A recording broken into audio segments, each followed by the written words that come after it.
Sara Duterte, ang matapang na babaeng lider ng bagong henerasyon. Mula sa pagiging anak ng isang presidente hanggang sa pagiging isa sa pinakamakapangyarihang politiko ng bansa, paano nga ba naabot ni Sara Duterte ang kanyang tagumpay? Isang babaeng may matatag na paninindigan, minahal ng marami, ngunit kinwestiyon din ng ilan. Ano ang tunay na kwento sa likod ng kanyang buhay at karera sa politika? Si Sara Zimmerman Duterte Carpio ay isinilang noong Mayo 31,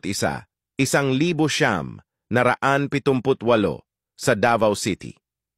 Bilang anak ni Rodrigo Duterte, isang abogado at politiko na kalaunay naging Pangulo ng Pilipinas, lumaki siya sa isang pamilyang malapit sa politika. Nag-aral siya ng Bachelor of Science in Respiratory Therapy sa San Pedro College bago kumuha ng law degree sa San Sebastian College, Recoletos. Noong 2005 siya ay naging isang ganap na abogado matapos pumasa sa bar exam. Hindi inaasahan ni Sara na papasukin niya ang mundo ng politika, ngunit noong 2007 siya ay tumakbo at nanalo bilang vice-alkalde ng Davao City, sa ilalim ng panunungkulan ng kanyang ama bilang alkalde. Taong 2010, siya ang naging kauna-unahang babaeng mayor ng Davao City na pumalit sa kanyang ama. Sa kanyang panunungkulan nakilala siya bilang isang matapang at progresibong leader. Isa sa pinakakontrobersyal na pangyayari sa kanyang termino ay ang insidente noong 2011 kung saan sinuntok niya ang isang sheriff matapos hindi ito sumunod sa kanyang utos na ipagpaliban ang demolisyon ng mga informal settlers. Sa kabila ng batikos, marami ang humanga sa kanya dahil ipinakita niya ang malasakit sa mahihirap. Matapos ang kanyang unang termino bilang mayor, muli siyang bumalik sa politika noong 2016 at nanalo ulit bilang alkalde ng Davao City. Sa ilalim ng kanyang pamumuno, naging mas progresibo ang lungsod, nakilala sa disiplina, kaayusan, at mabilis na aksyon sa kriminalidad.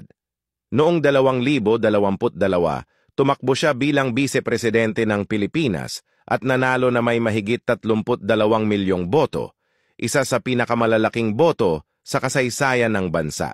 Siya rin ay naging kalihim ng edukasyon, kung saan sinimulan niya ang mga reforma upang mapabuti ang sistema ng edukasyon sa Pilipinas. Ano ang opinyon mo tungkol kay Sara Duterte? Anong katangian ni Sara Duterte ang hinahangaan mo bilang isang leader? Sa tingin mo, dapat ba siyang tumakbo bilang Pangulo sa hinaharap? I-like, comment, at share ang iyong opinyon. At huwag kalimutang mag-subscribe para sa mas marami pang kwento ng tagumpay at politika.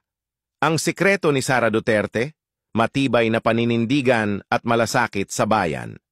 Sa kabila ng mga pagsubok, ipinakita niyang hindi hadlang ang pagiging babae sa politika. Patuloy siyang nagbibigay inspirasyon sa mga Pilipino, isang lider na matapang, matalino at handang ipaglaban ang kanyang prinsipyo. Ikaw, susuportahan mo ba si Sara Duterte sa susunod na halalan? Ipaalam sa amin sa comments.